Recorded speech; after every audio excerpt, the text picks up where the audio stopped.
Hi, in this video I'll try to quickly summarize all the useful functions and shortcuts while designing PCBs in Altium. Alright, so here is the PCB that just have imported all the changes from the schematics, and as you see everything is green, and if you see a green color in Altium PCB, that seems indicating not good stuff, usually an error. And if you go with your mouse hovering over the components, you can actually read the error on the head-up display here. And you see that the room definition is violating. What is a room definition anyway? Rooms are here, and these are the squares, so some kind rectangles actually, that are showing or encompassing the components which are part of a schematic. If you have several schematics, you have several rooms, and usually you don't need them, so you just delete them. And next time you will import the changes, these rooms will add again to your list of changes and would be again imported in your schematics. So you will have to delete them each time. So you go to Project, Options, and you go to the eco generation here, and you disable the generate room tick here. Okay, now it seems to be a little bit easier to use this because the rooms are not on your way anymore. What else? If you move your components here over this area, you would see they become green because they are now colliding with the 3D bodies. And again, to stop that, you have to disable this option in Tools, Design Rule Check. You go to the Placement and you untick the Online Component Clearance option here. Okay. Now you have to reset the error markers, and now the components are not violated anymore. And now if you move them around, you see that nothing changes. What else? Well, if you want to prepare your PCB for routing, for placing and routing, you have to get rid of all the layers you don't need. For example, you don't need to see 3D body rectangles here all the time. So what you go to the View Configuration, and then you select View Options here. And in this View Options, you hide the 3D bodies. What about the rest of the layers? Well, if you see these components here, they all have this text on top overlay, which probably you don't want to look at all. And also the other features which are just getting on your way. So you should hide as much as you can. You go to the layer set, and you can select different layer sets. For example, only signal layers can be shown, or maybe only non-signal layers, whatever. So I would select only signal layers, but then I would go to the View Configuration, Layers and Colors, and I would select the layers I want to add to that. Maybe I want to see the plane layers as well, like that. These are the mid layers in this 4 layer stack. What else? I would like to see top overlay, and maybe also bottom overlay for that matter. And I would like to see board outline, and maybe the keep out layer. These are all important layers in order to make your design as good as possible. And now all that layers which are enabled, you can add them to a special layer set. I click this plus button here, and I can type in maybe routing settings, whatever. So now I have the layer set called routing settings, and I can select it anytime I want. So this is my preferred routing layer set. Okay, so I still don't want to see all this top overlay text. So I select all these components, but then you see I selected also this line here. So I can go to the filter here, set all off. I just select components and then press Ctrl A. And Ctrl A would select everything that is enabled. And currently only components are enabled. So that's easy selection of all components. And then I go to the properties, and I select here that I don't want to hide the designators, and therefore I see only the top overlay signs or features that are still present without any designators. And this seems to be a fine option with me. Before I place these components into the PCB, I would like to fix everything which is already placed and I don't want to move. For example, I would select everything here. And of course, since I have now the filter on components, I have to select everything. And I will now select all the features already on the PCB. And I would like to fix them with this button here on the location. I will click on this lock and lock them so that I cannot move them. Okay, if I select now again, you see that they are still able to be selected. And when I want to move them, it will say, these are locked items. Do you want to continue? No. But I would like to protect them so that I cannot even select them because it would just not be used anymore. So I would go to the properties here and I would select the protect locked objects option here, which would then prevent me to select and move all these features on the PCB. So now I think that that's more or less as it should be. Okay, then I will start placing the components. Well, placing the components is easier if I see the schematics. So I will use the split vertical or split horizontal option. For example, here I will use split vertical, and I would probably hide this project window here because I don't work on two screens currently. For this video, I would like to use a single screen as much as possible. So maybe I will go for something like that.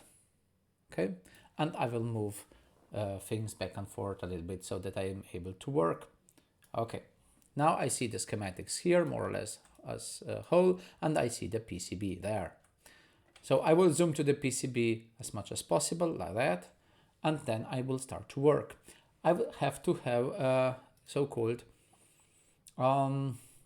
tools cross select mode selected in both sides. So here, if I click there, I will have a different menu. So I would also have a different cross select mode. Shift Control X is for cross select mode shortcut, but usually I want to have it all the time. For example, I would like to start with this point here with the controller and the components. So I selected all these components here, and now there on this side, these components are selected as well. But I would not want to go and fetch them each by one by one. So I will just use option TOL, component placement arrange within rectangle. And now I will draw the rectangle, and all these components are now here. So you see that there are still some errors here which I have to take care of. And one of these errors are due to the clearance. Clearance constraint is lower than set. So what I have to do, I have to set some rules. I will go to design rules and I will set the most common rules that are to be set initially. For example, clearance. And I will go for maybe 0.2 millimeters, which seems a reasonable value. And I will ignore pad-to-pad clearance within a footprint, because if within a footprint there is a little bit less, I would not want to punish that. So as long as I keep the clearance on the rest of the tracks, which I will try to route now. Okay, what else?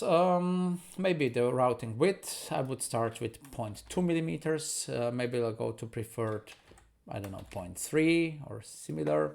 And then maximum width, I would go maybe for 1 millimeter, but the maximum could be even larger. These values are default values then, well, when you're routing. So it's nice to have them set in the whole track with range. So maybe I will go to 2 millimeters on maximum side. Okay. What else? Routing vias should be set. So the holes should be, let's say, 0.3 millimeters at least, maximum 0.5, preferred 0.4.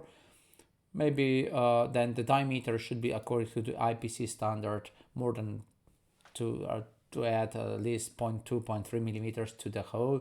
So I would go maybe to 0.65, maximum 0.85, preferred 0.75, something like that.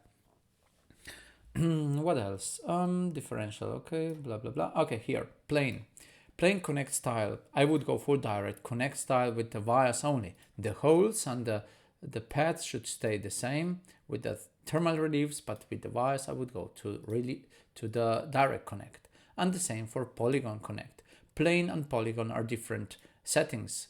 The planes are those within the layers as a whole fixed plane, and the polygon we are drawing separately as we want. Okay, and I think this is more or less it. Hole sizes are okay, and the rest I don't think it's needed. So these are the main settings I would set for this design. So now I will start placing these components, and maybe I will start with the IC. Let's say place it here, for example, and I would then move it around with my mouse, and while I'm holding it I can press space and it is rotating for 90 degrees. If I want to rotate it for less, for example, I can select it and go to properties and set rotation maybe to 45 degrees, and then I can move it with space or shift space. I would go back. Now the problem is that well, I now stick to 45 degree orientation, so maybe I can go and select here in these properties in the PCB general option rotation step of 45 degrees, which of course is the lowest degree I would actually use, because less I wouldn't see appropriate. Okay, now you have the 45 degree rotation angle, which seems quite reasonable.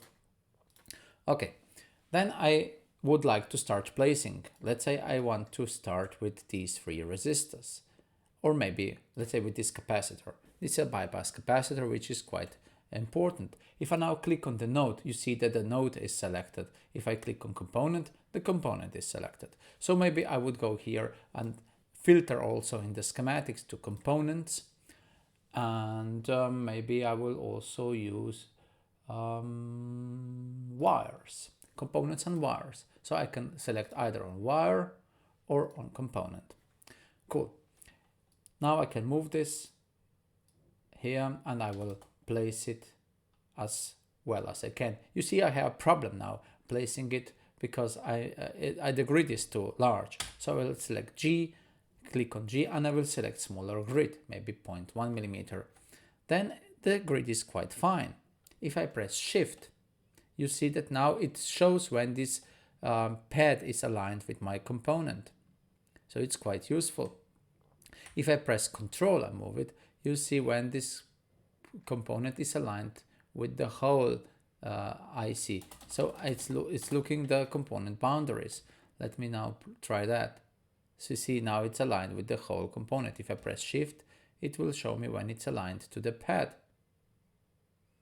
Okay, so all that is possible. Okay, now it's aligned with the component boundary. Pressing Shift, it's aligned with the pad. Okay, I will press OK now. If I move the component, you will see it goes over it. So pressing Shift R would change the mode. Actually, pressing R would change the mode. You see now it doesn't go over it. If I press R again, it will push it. Pressing R again, it will violate the rule. It will ignore it actually. So pressing Shift again would allow me to show exactly when it is aligned. Okay, let me try it. Okay, sound like that. And what else? Well, if you want to find any other shortcuts you might know or don't know, you can press the button next to numerical 1. Actually, this is this button here. This button next to numerical 1 on the top left corner. So pressing that button while you are moving the component, you will get a list of shortcuts. So you have all the shortcuts available shown here. For example, let's go through a few of them. The flipping layer shortcut is letter L. If I press L, the component will be flipped on bottom layer.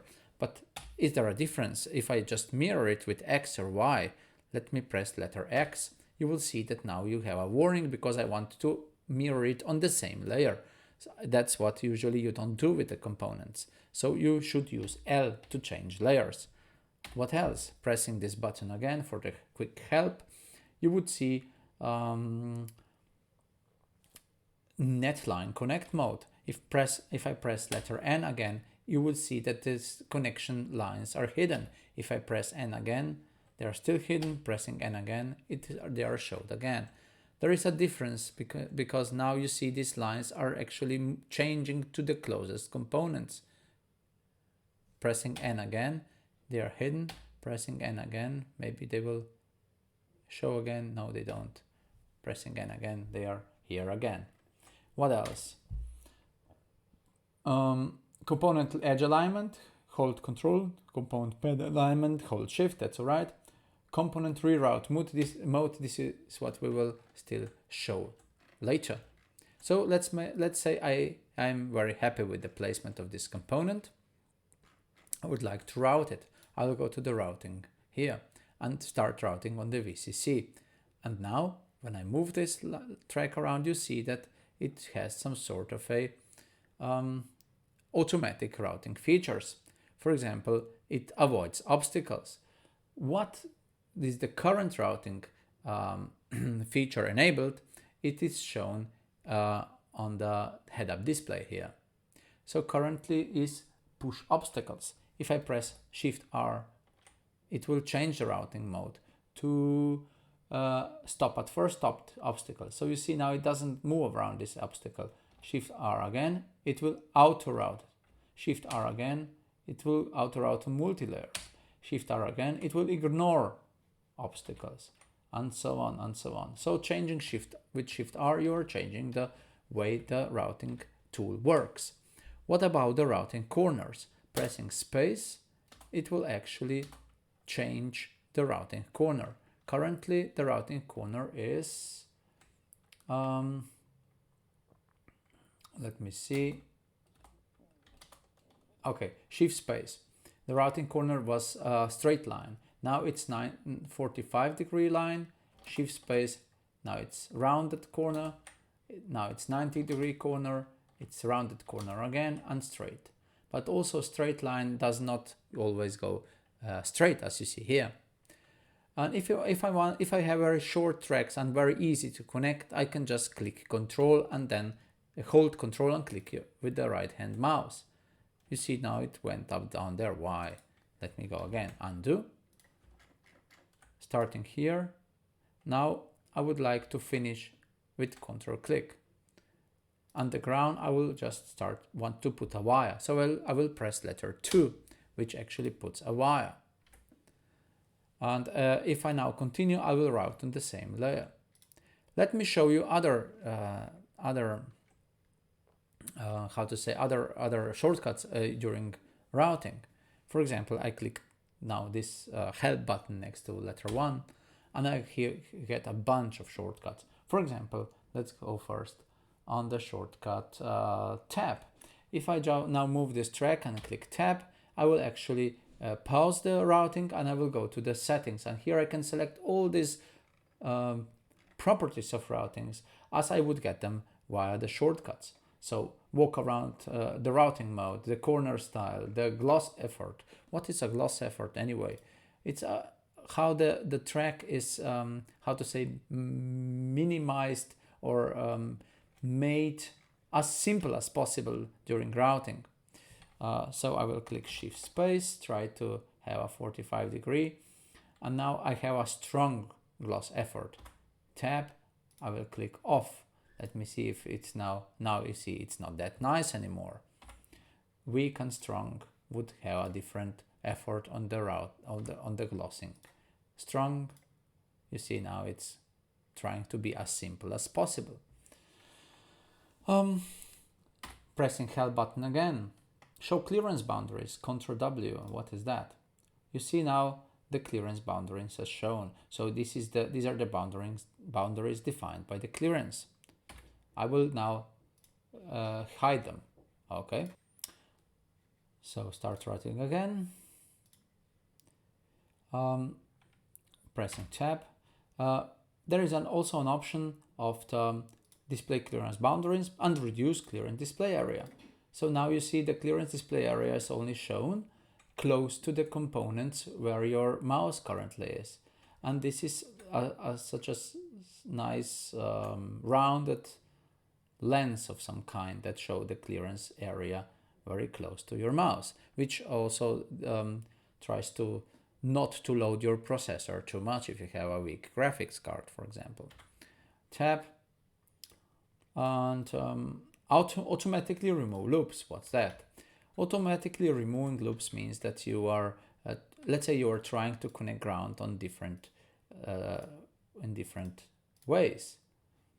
Now you see that I'm able to connect grounds on different ways. If I click automatically remove loops again, tab, and I will select the automatically remove loops. It should be Shift D, right? It should be able to remove it. Oh, now you see it removed that. See, Shift D. Now it will allow me to have, while routing, I will click Shift D, and now it will allow me to have multiple connections on the ground. Routing, Shift D again, it will delete the extra loops here. So sometimes I want for these loops to be removed because I just want to make a nicer connection and I want the previous one to be deleted, like now, for example, or again, now. Okay, there are many other shortcuts, as you can see. One of them is follow mode. What is a follow mode? If I go to the edge of this PCB, like here, I click Shift F, and now you see that it starts to follow the edge. See, it's much easier to follow some of the features, graphical features. So I'll click Shift F now again, and now it doesn't follow it. So it seems to have a nice feature here about following the other graphical features on the PCB. If I did sort of a track and I come to this point, I want to go back segment by segment, I just click backspace and it goes back to the initial segment. Okay, what about the changing layers? If I want to change layers, for example here, I will just press asterisk on the numerical keypad, and now the wire is placed and I can go on bottom layer now. If I want to change layer again, I just press asterisk again and I go on top. The same thing can be achieved by pressing Ctrl Shift and rotating mouse wheel. And by that, actually, I can change layers much quicker, and also I don't remove my hand of the keyboard and mouse. Now, clicking backspace, I can delete all to the beginning. I will start again. Ctrl Shift mouse wheel, Ctrl Shift mouse wheel, and so on and so on. Okay, now I did some mess here. I want to delete that, but not everything. Maybe I will just delete this part here. So I have 2 segments on the ground. So maybe I want just to delete this segment on top layer. So I select one, press tab. I will select everything on top layer that is connected to this segment. If I press tab again, I will select also everything on bottom layer and the wires including. And if I press tab again, I will select everything on that layer, even if it's not connected to this point. So tab 1, twice, 3 times, and back again. So now I can delete everything that was on this ground layer at all. So this is quite easy to use. Tab. What is a tab? You already seen. Let us go further down. Show land gauge. What is a land gauge? Shift G. A land gauge is a function that shows how long the current track is. So you can actually track all the time the length in millimeters, for example, about this current track. Deleting it back, of course, would give you get you back to the beginning. Okay, the land gauge may not be used so many times, except when you are dealing with high-speed signals and you want to know exact length of your track. And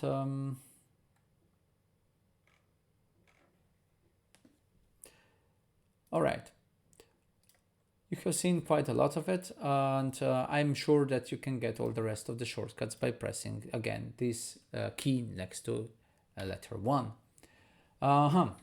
Changing layers, again, maybe this is important thing too. If I press a wire, for example, or place a wire, number 2, and I want to change its size, I press number 4, And now I go through the initial value, the smallest, rule minimum, rule preferred, rule maximum, or the user choice. A user choice can be always get by pressing tab, and I can select any wire diameter I want. Maybe I can go even over my rules, but that of course would then make the wire green. But this value then, maybe I will select smaller hole but a larger diameter. That would be my user choice wire. So again, the rule and letter 4, rule minimum, preferred, maximum, and user choice. Okay, what about the track width? Letter 3, the widest track, rule maximum, rule minimum, rule preferred, and rule maximum again. And I can of course go to the user choice and select, let's say, 0.5 millimeter. That would be my preferred width. So going rule minimum, rule preferred, rule maximum, and the user choice width. And that's quite a lot then from this sense. Okay, there are some other things as well which you might be interested in. For example, now I'm currently going somewhere outside this area, and I would like to maybe finish here, but I would like to change where my track is pointing, and I have to find a shortcut for that. Maybe I will select number 6. Let me see what number 6 does. Actually, it doesn't do anything. Number 7, also 8. I have a via selection 9. Okay, it gets me to the other point where my track is holding. Letter N, show connections. Nothing. What else? Well, it seems like that I have to go closer. If I want to finish here, I will just have to go towards there and finish it. And what is the letter that we just shortcut that we just tried? Shortcut 8 or 9. Let's say 9. Shortcut 9 would give you to the take you to the other part, the other side of the connection track. Okay. If I want to place other components, let's say these 3 which I wanted at the beginning already, I can select them one by one, clicking one, another, and the third one. Now these 3 are clicked in a certain order, and I click here once on this PCB and select TOC, which is a reposition selected components function. Now I will go and start with this one, try to rotate it, connect it properly, and maybe pressing shift would help. Let me see. Oh, it doesn't. Now maybe that one will. It doesn't align perfectly because it's jumping on the grid, which is a little bit off. Okay, let me try with that one. Okay, I'm trying to move that one around, and that one even further up there. Okay, let's say I'm satisfied with this placement. So you see now, when I was placing these components, they were selected one by one in the same order as I clicked here. Let's start here. This capacitor and this resistor, clicking once here, TOC. First the capacitor is placed. You see I have to put it somewhere in the middle. So how would I do that? I will press letter R. So now you see it doesn't allow me to move in. Pressing letter R again, it will actually move the components away. But as you see, it's not very smart, is it? It's not very smart, and I actually don't like it. See, just not very good. And clicking once, again, shift, press second. Okay, I have the other one, TOC. Okay, this is the first one. Now I think it will go. And the second one is the resistor, the VCC. Okay, and now I will probably go and click R again, so I will be able to move them accordingly. Okay. trying to do my best. Okay, anyway, you're seeing down the TOC option, the reposition selected components. And let's say I'm satisfied with that, and I even don't want to go even further with this routing. Now, the next thing I would like to show is the highlighting of the nets. For example, I have this net selected here or routed, and I want to highlight it. Okay, I will click here and I will select Control and click on the net. Now all the nets are highlighted, you see, which then stay highlighted even while I'm doing the routing. So it's different than selecting the nets. And this seems to be quite fine. Now I would like to move this component. I will move this away a little bit and I will move this in, and you will see that it reroutes immediately without any fuss. So I'm moving it again and it reroutes all the time. It reroutes quite fine. So actually I can use this rerouting function while moving the components, which is a very nice feature, long wanted in Altium actually. So if I move that and I don't want the rerouting, let me press the magic button for help, I would get the component reroute mode, Shift R. So while I'm moving, I can press Shift R and it will be not rerouted. So I'll move it back, move it again, Shift R, and it will reroute. So these are all different features of this Altium, more or less really quickly demonstrated on a simple case. What about the planes? Okay, a ground plane, power plane. Okay, I will put the top power plane and I will select the net, but first of all, maybe I will just put it all over it, like that. Okay, this is the top ground plane. You see now that it actually pours all over the PCB. So I will now like to select that it connects to ground. That's the first thing I would like to do. And I can use and type in the net directly here, but I can also use the function called assign net. I can click it and I can click the net I want this ground to be assigned to, maybe this one. Okay, now this net is assigned to this ground, but I have to repour it. So it will tell me this polygon is not repoured, please repour. Yes, I will. I can actually get the repour function by clicking T, G, and A. TGA would do repouring all the time. So if I change something, let's say if I move that a little bit, or it will become green immediately because it will say it's not repoured. TGA, it will repour it. What else? You see that it's not totally repoured well because this track is on ground, but this polygon is not repouring it. So I can actually select the option here. It says pour over all same net objects. And now TGA, it will repour all over it, which seems quite fine.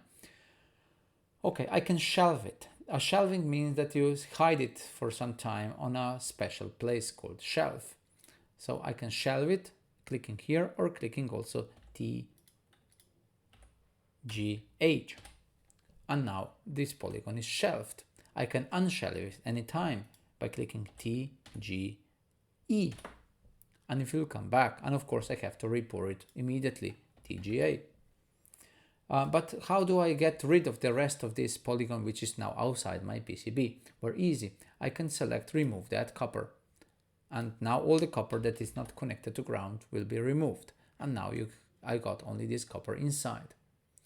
The changing of the, let's say, part of your PCB when the polygon is on, it will be always an awkward task because you're moving the components around and you see the polygon does not move or does not repour automatically. So you have to repour it manually.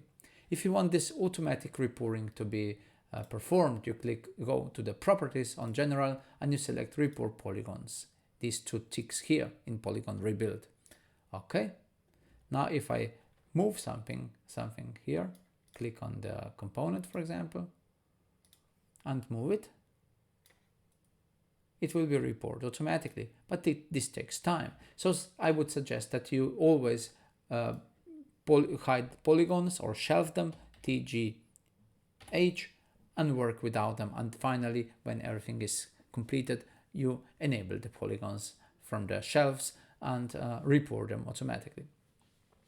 You have seen that all these features are quite well documented, and the help is very quickly on the tips of your fingers. Now, maybe just one thing, this head-up display here is very useful as well, because it will tell you a lot of things about your current design. And you see that it gives you all the DRC violations, design rule check violations, if there are any constraints. It will also give you the current properties of your tool. For example, the dynamic reconnector moving says push ignore. If I press letter R, it will say push ignore avoid, push ignore avoid. Currently I am on avoid mode, and then I am on pushing mode. You see, all these modes are quickly displayed on this head-up display, which actually can be called with Shift H. Shift H would toggle the display on or off. If I press this magic help button now, it will not show anything, because I cannot get help if I don't do anything. And maybe Control Shift H, no, it's not working. And Alt H as well. So Shift H would hide or show the polygon, the head-up display. Okay, let me check if there are any other nice features, nice shortcuts on the routing, which I forgot about. Pressing letter 3 would change the width. Okay, I've shown that, I think, and so on and so on. And okay, if I come closer to the pad and want to finish it, and it's very straightforward, I click Control, hold Control, I click the mouse button, and now the routing will be completed. If I'm not satisfied with this routing, if it's not very nice, I can click on one of the tracks here, click Tab so that all the tracks are selected, and I select Control Shift G, and it's not working. Control Alt G, maybe, yes, Control Alt G, which is a gloss, which would actually make the track nicer, and it will follow some rules on how to let's say if I do something like that,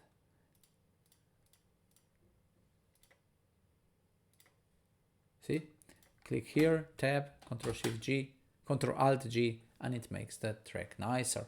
This is a glossing function. And what else? Routing and clicking magic button for help.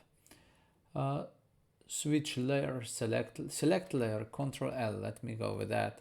Control L would select, give me a pop-up selection box when I select the layer I want to route, and it will add a wire automatically. If I now continue here and I press letter L, which will just switch layer of this track currently routing. And if the wire is not needed, maybe it will delete it, maybe not. Now it didn't delete it. What else on the routing? Pressing button, help magic button,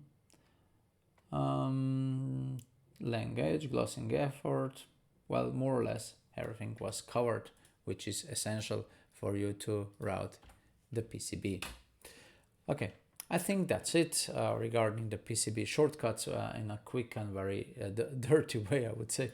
Okay, finally what I can say, these shortcuts are very useful. They are very easily accessible by pressing this key next to the letter 1, and you can get these shortcuts whichever you actually need and want when you are routing, when you're doing your efforts trying to finish your PCBs, and sooner or later you will get the most essential ones and know them by heart. And I hope that this video helped you a little bit on finding these most essential shortcuts easier.